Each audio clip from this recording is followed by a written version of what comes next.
नयन सुलगी ज्योति ब्रह्म गोदावरी मिलगी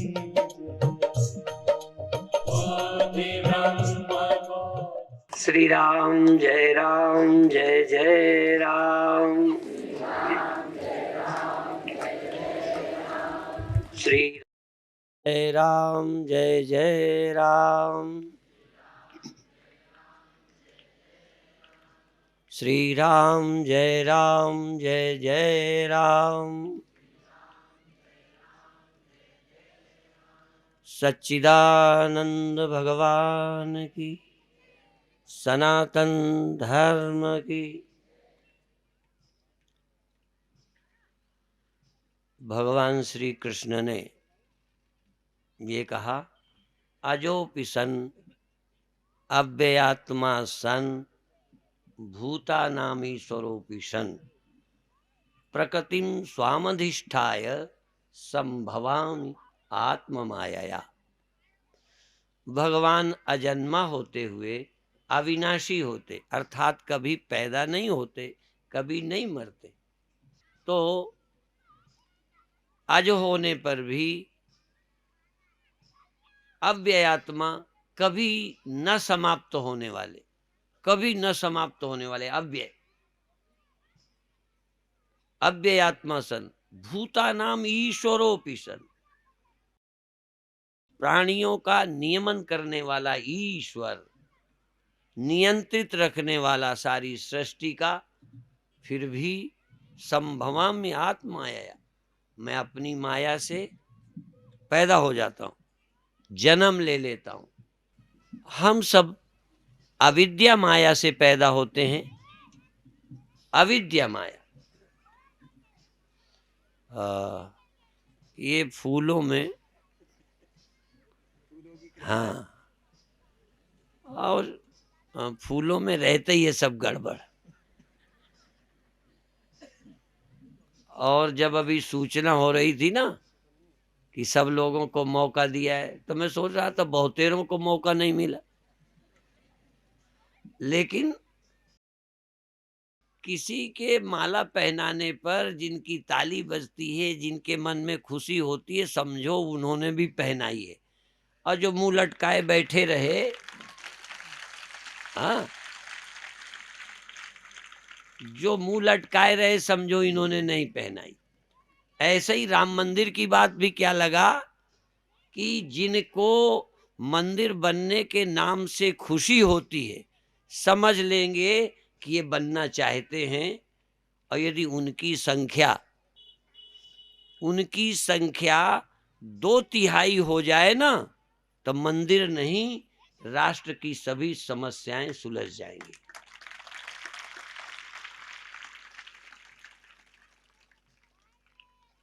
और जैसे खुशी अभी माला से या बात सुनकर है, ऐसे खुशी होनी चाहिए अपने तीर्थ स्थलों के प्रति, अपने राष्ट्र के प्रति खुशी होनी चाहिए। एक मैं भी देख रहा था कि ताली बजाते रहे, थोड़ी देर के बाद नीचे हाथ होने शुरू हो गए, फिर एक आध रह गया, फिर वो भी बंद हो गए, जैसे अपन ठंडे हो जाते हैं।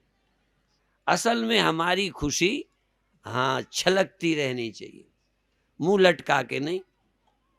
भाई हाथ, हमने देखा, कल कहा था परसों, कि जब लोगों के अंदर का उत्साह जगता है तो सारे कस्बे में, शहर में शोभा यात्रा में नाचने वाले नाचे जाते। लगता है पता नहीं इनको बिजली का करंट लगा है क्या, इतनी स्फूर्ति कहां से आ गई।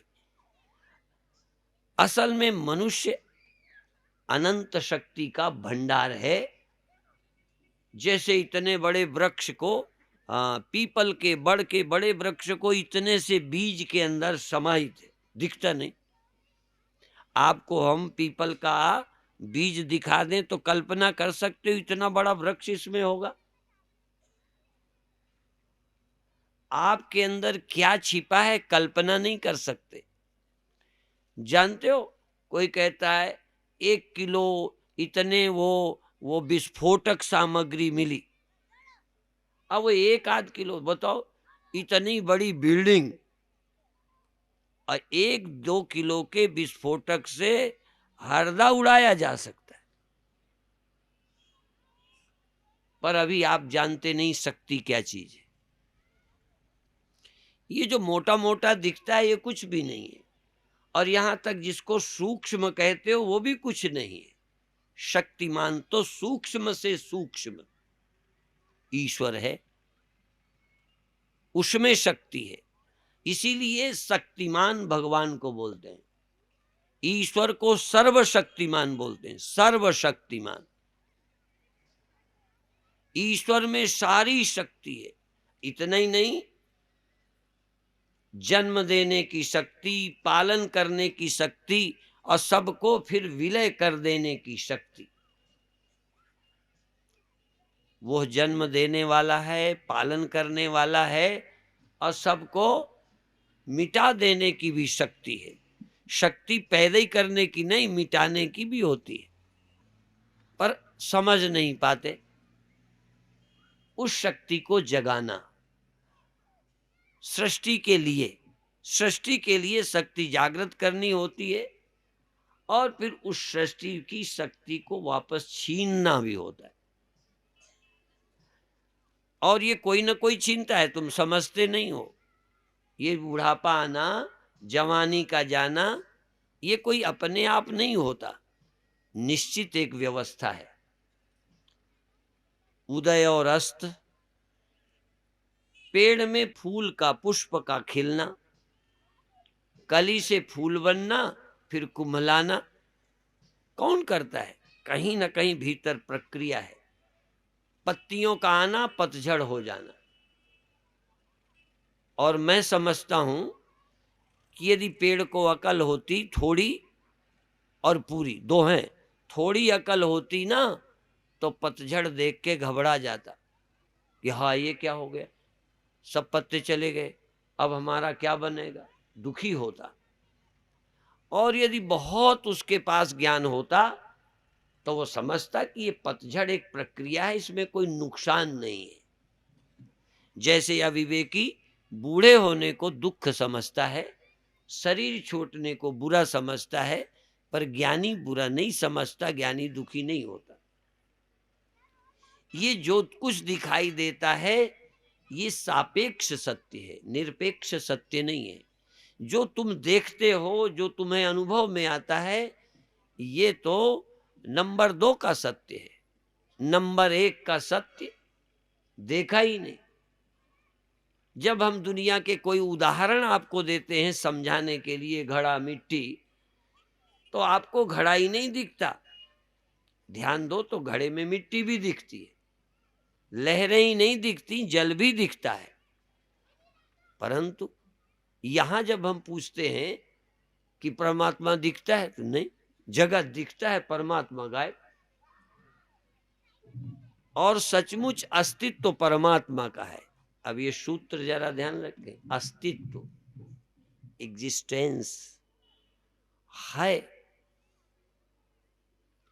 पना सिर्फ ईश्वर का है, ब्रह्म का है पना जहां भी है। जैसे घड़ा तुम्हें दिखता है। देखो मैं और मोटी तौर पर दिखाऊं, ये क्या है, बोलो, कपड़ा, ठीक है, चलो। और ये गांठ, ये है कि नहीं है, बोलो, है ना? हाँ, झूठ नहीं बोलना। और अब बताओ, है तो गई कहां? अच्छा, 1 रुपया इनाम दूंगा, बताओ कहां गई? हैं?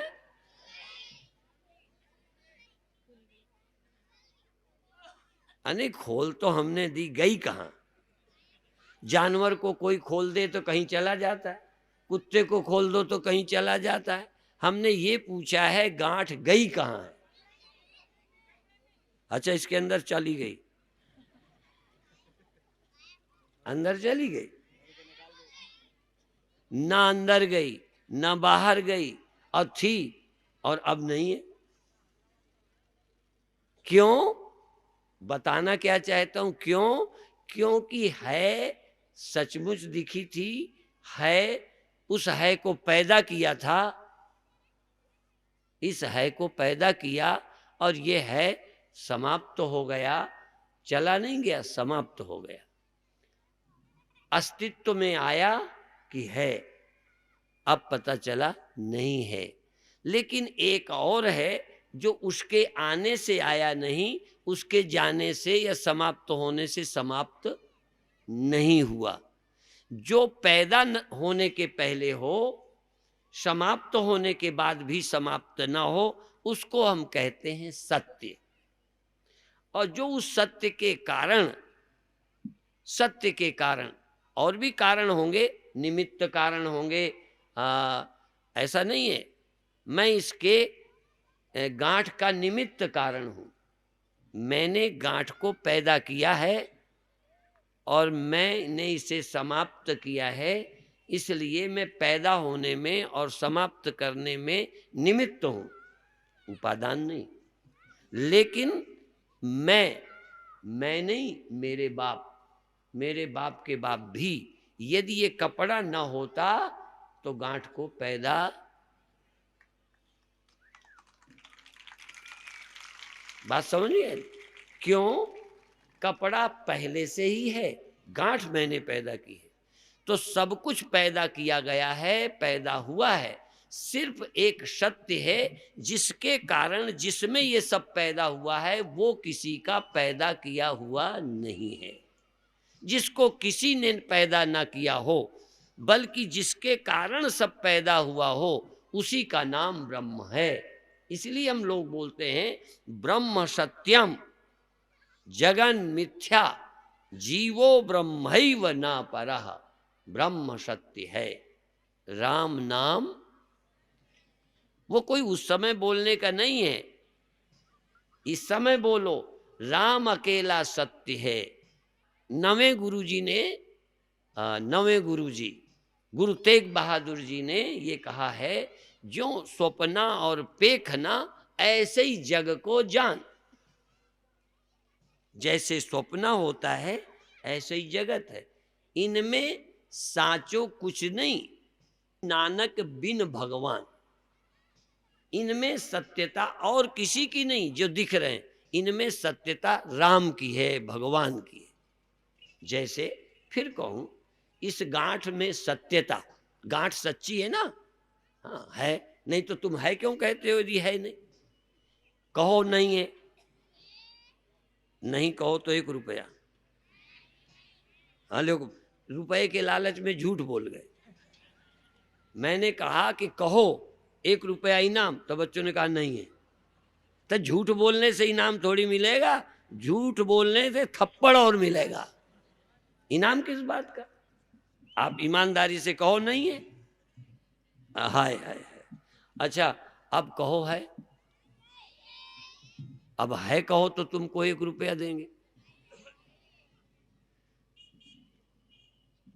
अब ये एक को अभी अभी है कहा, दूसरे मिनट में नहीं कहा। अब ये बताओ, जब गांठ है, जब अब गांठ है, इस गांठ के है पने में गांठ का है पना है या कपड़े का है पना है?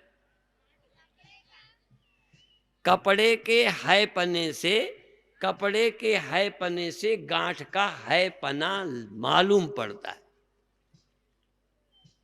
गांठ का है पना है या कपड़े का? हाँ सत्य। अब इनाम लायक बात कही है पना गांठ में अभी भी है पना गांठ में, गांठ का नहीं है। इस समय भी गांठ का है पना कपड़े का है।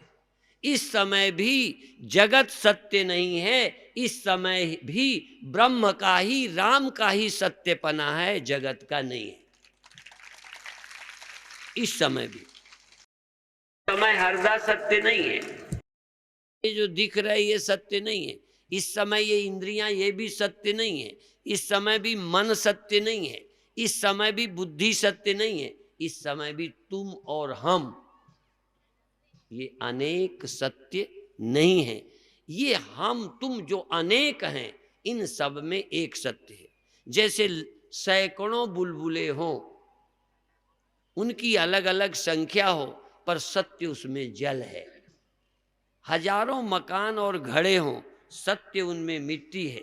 लेकिन ये समझ में आ गया कि मिट्टी सत्य है, आ गया नहीं? और इसमें कई गांठें हों तो कई गांठों में कौन सत्य होगा? अच्छा, इस गांठ में तो कपड़ा सत्य है, और दूसरी वाली में, अच्छा तीसरी में भी कपड़ा ही सत्य है। ऐसे ही मुझ में भी, तुम में भी, इनमें भी, यहाँ वालों में और अमेरिका वालों में, पाकिस्तान वालों में, सब में सत्य एक ही है। बात समझ में? और लोग सबको सत्य कहते हैं, सिर्फ एक को गप्प कहते हैं। लोग सबको सत्य कहते हैं। देख रहे हैं, लोग कहते हैं प्रत्यक्षे किम प्रमाणम, प्रत्यक्ष में क्या प्रमाण की जरूरत? ये है, प्रत्यक्ष में कितनी गांठें? हाँ शाबाश, बच्चों ने देख ली। ये बच्चे झूठ नहीं बोलते, लोभ में तो एक बार बोल गए, पर अब नहीं बोलेंगे। तो बच्चे 3 गांठें कहते हैं। अच्छा, 3 गांठें सत्य हैं और एक कपड़ा सत्य है, 4 सत्य है ना?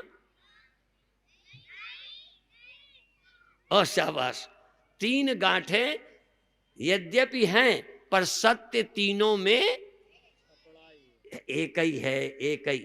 ऐसे ही सब में चाहे कितने दिखाई पड़े, सत्य सब में एक है। अच्छा, ये बात तो तुम्हारी समझ में आ गई, पर इस तर्क के द्वारा मैंने ब्रह्म को सत्य तुमसे कहलवा लिया। राम अकेला सत्य है, जगत मिथ्या है, ये तुमको तर्क के बल से कहला लिया। पर जैसे कपड़े में तीनों गांठें हैं, ये तुमको साफ साफ मालूम हो गया कि नहीं? ऐसे ही जगत भगवान में है, मालूम हो गया?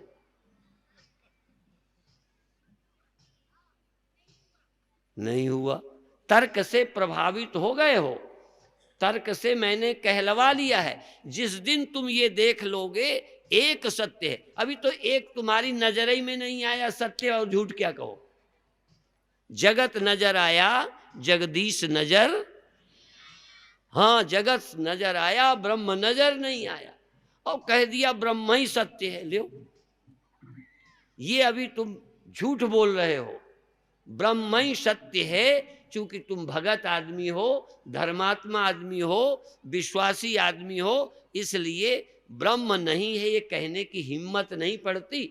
नास्तिक कहते हैं नहीं तो तुम्हारी समझ में भी जगत है, ब्रह्म का पता ही नहीं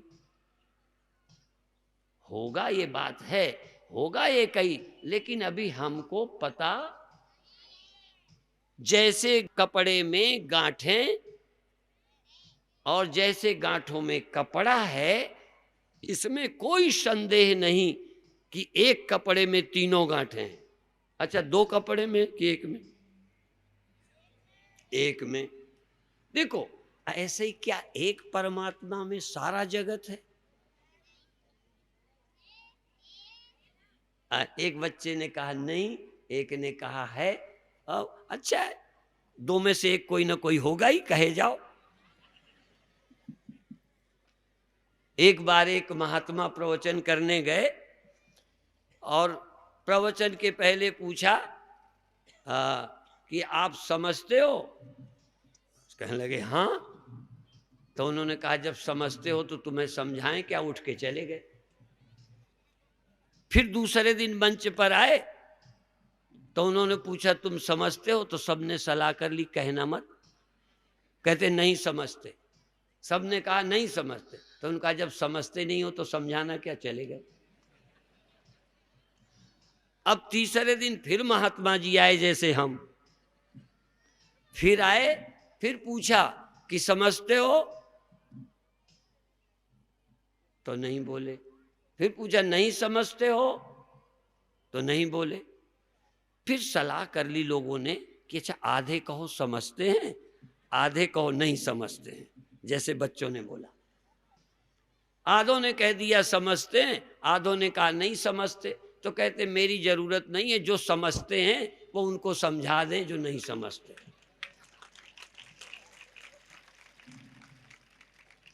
बात बन गई। तो भाई ब्रह्म तुमने समझा ही नहीं, ब्रह्म सत्य है। ऐसे जैसे यहां कार्य कारण के नियम से देख रहे हो कि हाँ कपड़ा है और उसी के कारण ये गांठ है, और गांठ की जरा सी भी जगह, एक चावल भी जगह, एक चावल भी अस्तित्व, देखो गांठ खोल कर नहीं, गांठ खोलकर तो बच्चे समझेंगे, गांठ लगी लगाई में एक एक जगह उंगली छुआकर बताओ कि ये गांठ है, ये कपड़ा नहीं है। मैं 1 रुपया फिर दूंगा।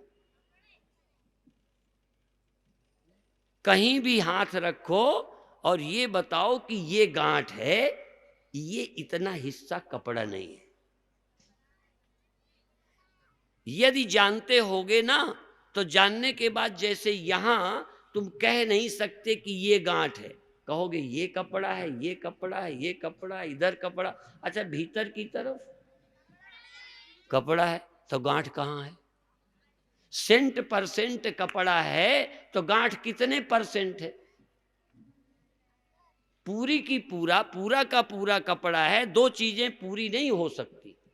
यदि पूरा कपड़ा है तो गांठ 0 है, गांठ झूठी है, और यदि गांठ पूरी है तो कपड़ा झूठा है। दो सत्य नहीं हो सकते। और तुम एक सत्य मान रहे हो और एक सत्य को केवल एक सत्य प्रत्यक्ष देख रहे हो और एक सत्य का सिर्फ भरोसा करते हो, पता वता नहीं। और जिस दिन तुम उस सत्य को जानोगे उस दिन कह दोगे ब्रह्म सत्य है, जगत मिथ्या है।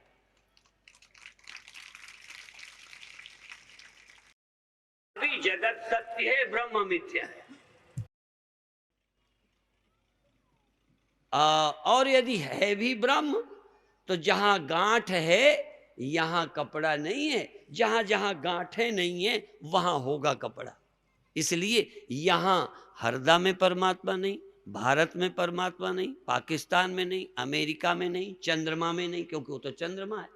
जहां जहां दुनिया नहीं है बस वहीं भर ब्रह्म है। नहीं समझ में आई बात? ब्रह्म कहां होगा? जहां तुम नहीं होगे। इसीलिए तुम जब ब्रह्म को ढूंढने जाओगे तो कहां जाओगे? हरिद्वार की यहीं, क्योंकि हरदा में नहीं है, हरिद्वार में है। और देखो सामने मुझ में है भगवान, इसलिए मेरे पैर छुओगे, तुम्हारे में नहीं है। ये बल, ये गांठ बड़ी हिम्मत जुटाई तो कहती है उसमें कपड़ा है, ये गांठ कहती है इसमें कपड़ा है, और ये कहती उसमें कपड़ा है। अपने में कोई को कपड़ा नजर नहीं आ रहा। तुम्हें गुरु में ब्रह्म, मंदिर में ब्रह्म, फला जगह ब्रह्म, पहाड़ी में ब्रह्म, हरदा में ब्रह्म नहीं है। और हरदा में है तो उस मंदिर में ब्रह्म, उस मोहल्ले में ब्रह्म, घर में ब्रह्म नहीं है। और घर में भी है तो स्वामी जी में ब्रह्म, हम बिना ब्रह्म के। ये तर्क ही नहीं है। जिस दिन तुम्हारी विवेक और बुद्धि की कसौटी में ये बात आ जाएगी कि ब्रह्म ही सत्य है, बाकी सब केवल ब्रह्म में प्रतीति हो रही है, वास्तविक और कुछ है ही नहीं। जब और कुछ है नहीं, पहले बच्चों से पूछेंगे कि इसमें कपड़ा कितना है और गांठ कितनी है। जब ये बच्चे सोच के समझ के कहेंगे कि पूरा ही कपड़ा है तो फिर पूरा ही कपड़ा है, गांठ नहीं है तो मर कौन गया? तो थी ही नहीं, तुम तो पहले कह रहे थे। देखो आंख से तुम्हें लगती है, दिमाग में तुम्हें लगती है, पर जरा दिमाग को जोड़ दो कि इसमें कपड़ा कितना है और गांठ कितनी है, पहले ये फैसला करो। गांठ कितनी, कपड़ा कितना? आधा आधा, आधा कपड़ा आधी गांठ। अच्छा 10% गांठ 90% कपड़ा, और 100% कपड़ा और 1% भी गांठ नहीं। तुम जिससे सहमत हो बताना, गड़बड़ नहीं करना। और यदि 1% भी गांठ नहीं है तो मौत हुई किसकी? लो फिर बच्चे कहते हैं गांठ की। अब बच्चे तो यही कहेंगे। और जब तक तुम कहोगे हम मर जाएंगे ब्रह्म नहीं मरेगा, वो मर जाएगा ब्रह्म नहीं मरेगा, तब भी तुम्हें भी मैं कहूंगा तुम बच्चे हो। जब 100% ब्रह्म है तो मर कौन जाएगा? लेकिन तुम कहोगे बच्चों की तरह, हाँ गांठ मर गई। गांठ है क्या पहले ये बताओ ना, अकल से बताओ कि गांठ है क्या।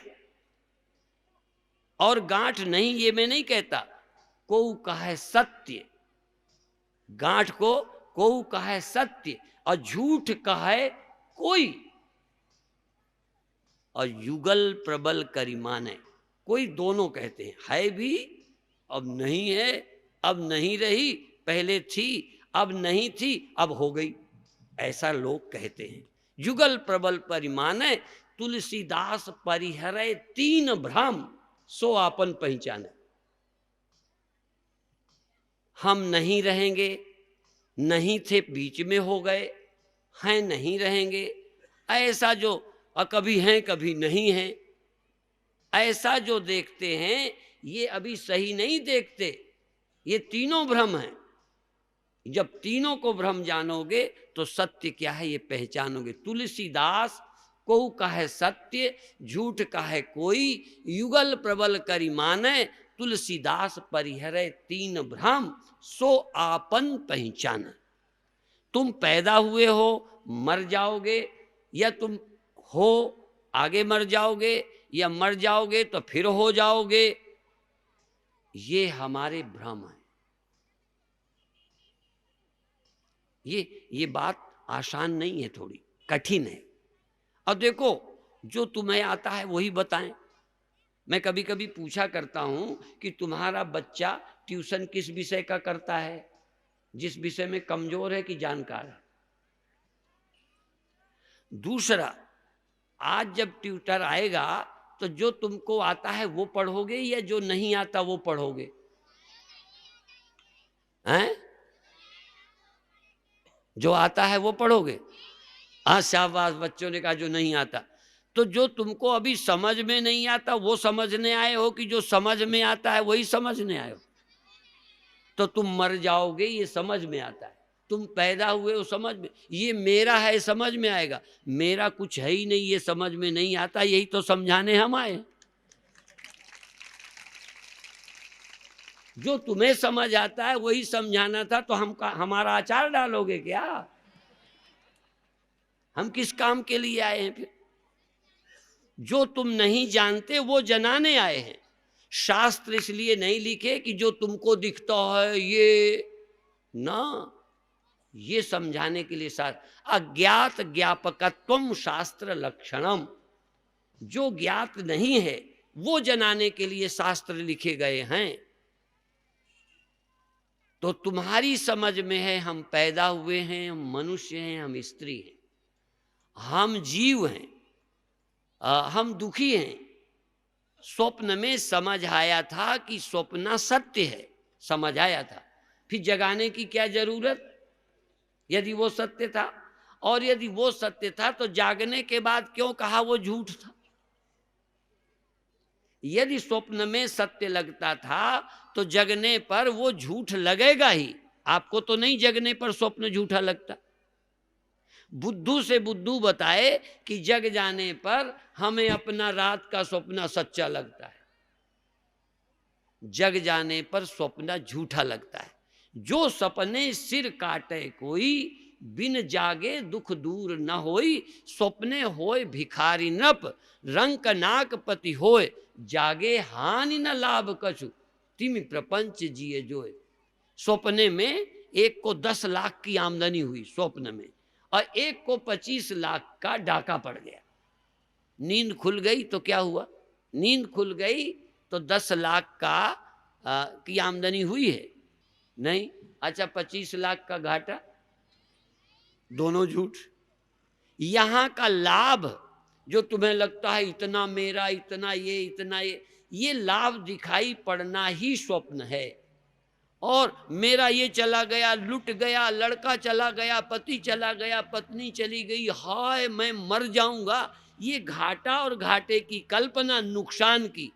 ये नुकसान की कल्पना भी सोए हुए लोगों की है, जागे लोगों का न कोई लाभ है न कोई हानि है। ये जागना क्या चीज है? और जब तक लाभ हानि सच्ची लगे तब तक समझना हम जागे नहीं है। ये जागना नहीं कि 1 मिनट में आप जग जाओगे। और देखो उस स्वप्न से जरा में जग जाते हो, पर इसमें इतने महात्मा जगाने में लगे पड़े हैं, बिल्कुल जैसे कौन था वो, कुंभकर्ण। हाँ, हमने तो रामलीला वाला कुंभकर्ण देखा, और जगा रहे, जग नहीं रहा, हाथी से पिटाया, पानी डाला, और पिटाई करी, वो जगा ही नहीं कुंभकर्ण। और जागा कब? जब भोजन बना के रख दिया और शराब रख दी तो सुगंध से जग गया। ये सब तो तुमको दुख भी नहीं जगा पाया, सुख भी नहीं जगा पाया, लाभ भी नहीं जगा पाया, हानि भी नहीं जगा पाई। कई लोगों को हानि के डर ने जगा दिया। 7वें दिन मरने के डर से परीक्षित जाग गया। 7 दिन में जागा।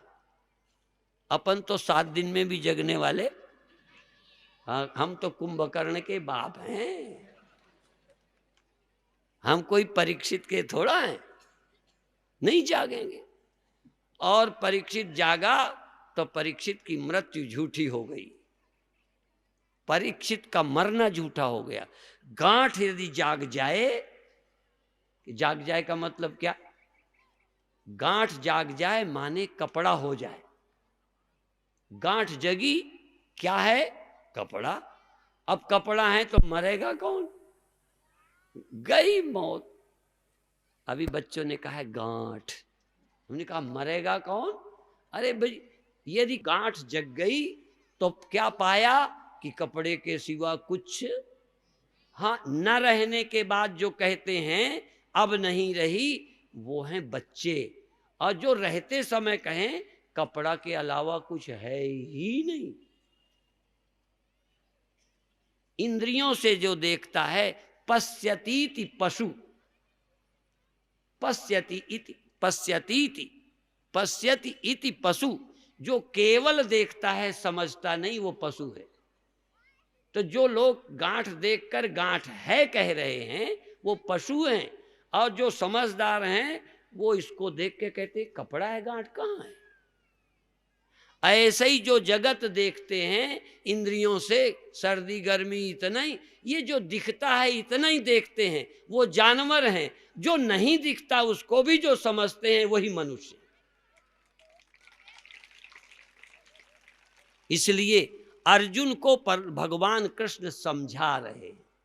देखता अर्जुन पहले भी था, पर तब यही सत्य देखता था। अर्जुन को गीता सुनाकर भगवान श्री कृष्ण ने, मनुष्य तो था पर प्रकृति और बुद्धि पशु वाली थी, इसलिए इस पशु बुद्धि का त्याग करा दिया। इसी तरह चाहे आप परीक्षित को ले लो, चाहे अर्जुन को ले लो, क्या कहा गया? पशु बुद्धिम इमाम जहि। ये पशु बुद्धि है कि ये गांठ है, ये पशु। भाई ये लगा दो, देखो कोई चीज दिखाओ, मूर्ख से मूर्ख कहेगा है। मैंने शुरू में पूछा, बच्चों ने कहा गांठ है। मैंने यूं किया, बच्चों ने कहा गांठ नहीं है। अब देखो समझदार इस समय देखें कपड़ा है कि गांठ है। जिसको ये दिख जाए, जिसको ये समझ आ जाए कि केवल कपड़ा है, गांठ तो सिर्फ दिखती है। अभी भी हमें भी गांठ, हाँ शाबाश, अभी भी हमें भी गांठ दिखते रही है, लेकिन हमारी समझ ने ये समझा है कि कपड़े के सिवा कुछ नहीं। इसी तरह ज्ञानी को भी जगत है ऐसा दिखता है, पर समझता है कि जगत नहीं है, ब्रह्म है। फिर देखो रेल की पटरी आगे सबको सकरी दिखती है, आकाश सबको चारों तरफ, हरदा के चारों तरफ आकाश, बोलो, हाँ झुका है, यहां तक जमीन से सटा है। हमें भी दिखता, तुम्हें भी दिखता, लेकिन समझदार वो है जो ये जानता है कि आकाश हरदा के चारों ओर रखा नहीं है। हम छोटे में बुद्धू थे, आंखें थीं हमें दिखा रखा है। सूर्य और चंद्रमा जमीन से निकल रहे थे थोड़ा दूर, हम वहां गए कि नजदीक से देखें। सच, हम तो गए थे। बच्चे कहते नहीं, हम छोटे में अपने खेतों में देखने जाते थे, पर जाते थे तो और दूर रखा था, और आगे गए तो और दूर रखा था, और आगे गए तो और दूर रखा था। अंत में समझ आया रखा कहीं नहीं, सिर्फ दिखता है। नहीं समझ में आया? सिर्फ दिखता है रखा, ऐसा ही सब कुछ दिखता है स्वप्न की तरह, असल में ये नहीं है, सिर्फ लगता है। अब इसका इलाज क्या है? कि आंखों से दिखना बंद हो जाए। हमें हरदा नहीं दिखता, हमें हरदा की सभा नहीं दिखती। हाँ, अभी आपकी ये विशाल सभा हमें दिख रही है कि है सभा, दिख रही है। आंख से हमें भी वैसे ही दिखता है। बल्कि साइंटिस्ट ने जिसने खोजा पृथ्वी घूमती है, खोजा है ना कि पृथ्वी घूमती है, सूर्य नहीं घूमता। हमको बचपन से लगता है सूर्य पूर्व से पश्चिम चला जाता है। आपको कैसा लगता है? सुबह कहाँ होता है और दोपहर में और शाम को हाँ चला जाता है, ये सबको दिखता है। और वैज्ञानिक कहते हैं सूर्य नहीं जाता, पृथ्वी घूम जाती है। तो जब हमने पढ़ा तब भी हमारी समझ में नहीं आया, जैसे तुम्हारी समझ में ब्रह्म नहीं आता, हमारी समझ में नहीं आया। हमको पढ़ाने पर भी पढ़ाया तो समझ नहीं आया कि पृथ्वी घूमती है। हमें लगता था यदि पृथ्वी घूमती, हरदा घूमता, तो रेल की पटरी इधर से उधर चली जाती, इंदौर इधर से उधर हो जाता, और भोपाल राजधानी यहाँ की वहाँ हो जाती। ये सब वैसे ही है, इसलिए पृथ्वी नहीं घूमती, ये हमारी समझ में आया। लेकिन अब थोड़ा थोड़ा बुद्धि मानने लगी कि भाई वो ग्लोब देखा और ऊपर समझाया कि ऐसे पृथ्वी घूमती है, और सूर्य यहाँ का जब पृथ्वी घूम गई तो यहाँ का वहाँ नजर आया। अभी अभी जब हम अमेरिका गए, ओए होए, सुबह के 2 बजे चले, सारी रात बीत गई, दिन बीत गया, फिर रात बीत गई, अगले दिन पहुंचे। और वहां जब पहुंचे तो 19 को चले, 19 ही तारीख थी।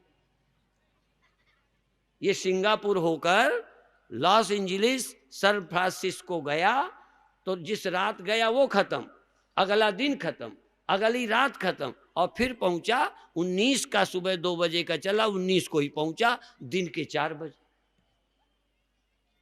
नहीं समझ में आया, होके आया। और जब इधर से गए अमेरिका, न्यूयॉर्क, तो जिस दिन 2 बजे चले, बस रात बीत गई 2 बजे से, फिर दिन हो गया, दिन हो गया, दिन हो गया, दिन ही दिन बना रहा, लगभग 24 घंटे दिन ही बना रहा। ने कहा रात कहाँ चली गई? हाँ, सारा दिन ही बना रहा, और तब भी दिन ही में मैं पहुंच गया। सच्ची बात है, ये आंखों देखी। तो साइंस से समझा।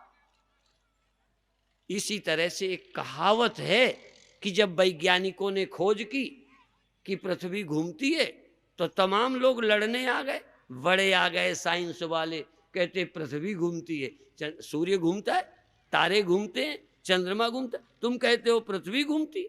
पृथ्वी घूमती, हम यहीं रहते हैं। अच्छा, तुम यहीं रहते हो कि नहीं? तुम्हें घूमती मालूम पड़ी? झूठ नहीं बोलना, नहीं मालूम पड़ी। लो, तुम्हें नहीं मालूम पड़ती तो नहीं घूमती। भाई तुम घूमती है ये मालूम पड़ना जरूरी है क्या? तुम नहीं मरते ये मालूम पड़ना नहीं मालूम पड़ता तुमको? किसी ज्ञानी को मालूम पड़ता है। तो पृथ्वी नहीं घूमती ये मालूम पड़ता है, घूमती मालूम नहीं पड़ता। तो कुछ लोगों ने वैज्ञानिक को पकड़ा और अच्छी पिटाई की और कहने लगे लिखो कि पृथ्वी नहीं घूमती, प्रमाणित करो कि पृथ्वी नहीं घूमती। तुम हमारी मान्यताओं को ध्वस्त किए दे रहे हो। बड़े ज्ञानी बन गए, आज तक जो हम मानते थे उसका खंडन कर रहे हो। हम देख रहे हैं पृथ्वी नहीं घूमती, तुम कहते हो घूमती है। तो लिखता है, मैं प्रमाणित करता हूं कि पृथ्वी नहीं घूमती, किंतु मेरे प्रमाणित करने पर भी नहीं मानती, घूमती है, मैं क्या करूं?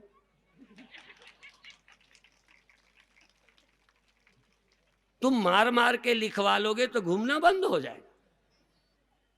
और देखो, सारी दुनिया के लोग कहते हैं सूर्य उदय हो गया, सूर्य अस्त हो गया। सूर्य कभी अस्त होता है? सूर्य उदय होता है। और बता दूं, सूर्य में सुबह रोशनी या गर्मी कम होती है, दोपहर में ज्यादा होती है, शाम को फिर कम होती है? बोलो, नहीं होती। पर तुमको मिलती ऐसा ही है। सूर्य की रोशनी कभी नहीं कम होती, वैसे ही है। और ठंडियों में सूरज का तापमान कम हो जाता है, गर्मियों में ज्यादा हो जाता है। हैं? बच्चों ने कहा हाँ, तुम भी कहो हाँ, हम भी कहते हैं हाँ, हम भी कहते हैं कम। आजकल गर्मी नहीं है, ठंडी हो गई। और सूर्य वैसे ही तपता रहता है, फिर भी उसका एंगल और दूरी हमारे एरिया से, हमारी गेंद इधर आ गई, गोल गोल इधर रोशनी रखी है, ऐसे घूम गई तो इधर रोशनी पड़ती, उधर नहीं पड़ती। तो ये हमको तेज गर्मी कम ज्यादा मालूम पड़ती है। पर सूर्य में यदि गर्मी कम होती तो अगले साल, या देखो पहले यदि कम हो गई होती या गर्मियों में ज्यादा थी, तो इस समय प्रधानमंत्री ने फिर गर्मी कम कर दी है सूर्य की। अच्छा, नरसिंह राव के जमाने में ऐसा होता रहा? सही बता दो। अच्छा ये बताओ, जब राजीव गांधी थे, इंदिरा गांधी थी, तो सूर्य की रोशनी को कम ज्यादा वो करती थी? क्या करते हैं? कुछ भी नहीं करते। और देखो, हम भी बता दें, हम ये जो कुछ लगता है इसका कोई इलाज हमारे पास नहीं है। लगता ऐसा ही रहेगा, फिर भी तुम अपनी समझ के कारण स्थित प्रज्ञ हो जाओगे तो तुम्हें लगेगा, तुम जान सकोगे मेरी मौत नहीं होती। किसी ज्ञानी से पूछो, आत्मा न जगती है न सोती है। और कोई ज्ञानी से पूछो कि तुम जगते सोते हो कि नहीं। अच्छा, हम ही से पूछ लो, हम जगते सोते हैं कि नहीं। और नहीं यदि हम बताएं तो थोड़े दिन हमारे साथ रह जाओ, घुर्रक बजते देख लोगे, नींद खुलते देख लोगे, हमारा जगना सोना तुम देखोगे। और तुम देखोगे तब भी तुम्हारे सामने हम सिद्ध करेंगे कि हम जगते सोते नहीं हैं, और सिद्ध कर देंगे। और ये सच्चाई है कि परमात्मा कभी नहीं सोता, परमात्मा कभी नहीं जागता। और राम संध्या करने जाते थे, सोने जाते थे, हमारी तरह सोते थे, और राम कभी नहीं सोते। ये कैसे समझोगे? ये कैसे समझाया जाए? ये जिस दिन तुम समझ जाओगे कि आत्मा कभी नहीं सोती, और कोई ज्ञानी जिस दिन ये जान ले कि मैं नहीं जगता, मैं नहीं सोता, मैं नहीं पैदा होता, मैं नहीं मरता, मैं नहीं आता, मैं नहीं जाता, जिस दिन ये जान जाओगे, बोलोगे नहीं, सिर्फ तर्क से प्रभावित नहीं होगे। तर्क से प्रभावित होना अलग बात है, और इस सच्चाई का अनुभव करना अलग बात है। भगवान कृष्ण हमारी तरह आए, हमारी तरह जिए, हमारी तरह गए। राम हमारी तरह जगते, हमारी तरह सोते, हमारी तरह खाते, माँ बाप का सम्मान करते। ये तुमसे जरा ज्यादा करते थे। तुम संध्या करो चाहे ना करो, वो संध्या करते थे। और ये सब करते हुए राम ब्रह्म है, राम ब्रह्म है, राम ब्रह्म परमार्थ रूपा। अब ये बताओ, तुम खाते हुए, पीते हुए, घर के काम करते हुए ब्रह्म क्यों नहीं हो सकते? कारण बता दो। यही एक राज है जो जब खुलेगा तो गुरु की कृपा से खुलेगा। बिन गुरु भवनिधि तरय न कोई, चाहे बिरंच शंकर सम होई। ब्रह्मा विष्णु महेश से जो अधिकी हो जाए, गुरु बिन भवनिधि ना तरे, कहत निगम अस गाय। और भी बताऊं कितनी बातें हैं। मैं छोटा था, कानपुर परीक्षा देने गया। पहले पहले गए थे गांव के आदमी। वहां के लोगों ने कहा, शहर वालों ने, हम देहात के थे, कहने लगे इसको छूना मत, बिजली पकड़ लेती है। हम सोचे हाथ ना पांव पकड़ कैसे लेगी, हाथ है ही नहीं है, पकड़ा तो हाथ से जाता है। अब देखो अपनी जितनी अकल थी हम बताते हैं, तो अपन ने सोचा आजमाते हैं पकड़ेगी कि नहीं। तो एक लंबी लकड़ी लाए, लठ, उसको ऐसे लगाया कि लाठी को पकड़ेगी तो अपन छोड़ देंगे, लाठी को पकड़े रहे हम हट जाएंगे। तो पहले लाठी लगाई, जब लाठी से नहीं पकड़ा तो उंगली लगाई, पर सावधान थे कि वो पकड़ेगी तो खींच लेंगे, आखिर कैसे पकड़ेगी। हाथ लगाया, पकड़ा नहीं, तो हमने किसी से कहा गप है ये सब, पकड़ती अकड़ती नहीं। तो उन्होंने कहा ये बिजली तार से अभी बंद है, यदि तार कटा होता ऊपर वाला फिर छू लेते तो फिर पता चल जाता पकड़ का, फिर ये भी बताने को न बचते कि पकड़ लेती है। आप समझते हो। तो कई चीजें केवल ऐसे नहीं पता चलती, ऐसे ये जीवन की सच्चाई, हाँ देखोगे, समझोगे, साधना करोगे तब समझ में आएगी। और जिस दिन समझ में आएगी, इसलिए कृष्ण नहीं मरते, कृष्ण नहीं पैदा होते, कृष्ण ब्रह्म हैं। और वो अर्जुन को भी कहते हैं कि तू भी कभी पैदा नहीं होता, मरता नहीं है। पर अर्जुन को अभी सुन रहा है, उसके लिए नई बात है, आम जनता के लिए बात नहीं है। बहुत लोग तो यही नहीं जानते कि जीव भी देह छोड़ के रहता है। अभी ये भी शक है लोगों को, क्या पता रहता है कि नहीं रहता। एक बार कन्नौद है ना ये, मैं बाबा बाल मुकुंद के यहाँ गीता मंदिर आता था, तो कन्नौद मेरा कार्यक्रम हुआ, वहां तहसीलदार के यहाँ मुझे ठहराया, और तहसीलदार ने भी सुना कि मैं ध्यान कराता हूँ तो बड़ी रुचि से मुझे ठहराया। फिर रात को 4 बजे स्नान करके आए ध्यान सीखने, मैंने ध्यान कराया, अच्छा लगा, उनका प्रेम और बढ़ गया। इधर मेरा वापस इंदौर जाने का टाइम,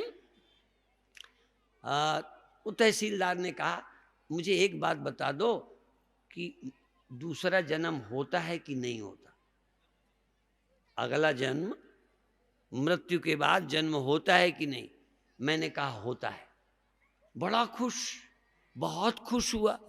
मैंने कहा सब तो जन्म के नाम से घबराते हैं, जन्म मरण से छुटकारा चाहते हैं, तुम जन्म के नाम से खुश क्यों हुए।